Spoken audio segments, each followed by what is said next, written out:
মহান আল্লাহ তাআলার জিন ও মানব সৃষ্টির উদ্দেশ্য। আপনার চারপাশে তাকান, উপরে নিচে তাকান, সব কিছু মানুষের কল্যাণে নিয়োজিত।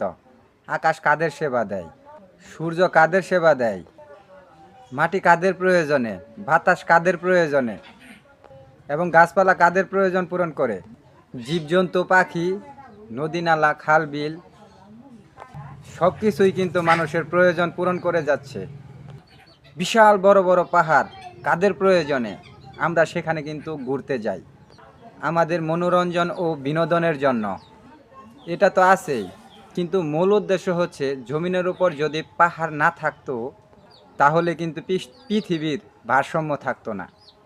জমিন কিন্তু হেলতে দুলতে থাকতো। নৌকা যখন ঢেউয়ের কবলে পড়ে তখন নৌকায় দাঁড়ানো বা চলাফেরা করা খুবই মুশকিল। তদ্রূপ এই জমিনের নিচেও পানি, সাগরের উপর ভারসাম্য, এই ভূখণ্ড পাহাড়ের মাধ্যমে আল্লাহ তাআলা জমিনের ভারসাম্য রক্ষা করেছেন।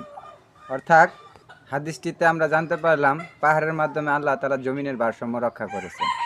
তো হাদিসটি লোক সমাজে শেয়ার করে দেবেন, চ্যানেলটি ফলো দিয়ে নেবেন। সবাই ভালো থাকবেন। আল্লাহ হাফেজ।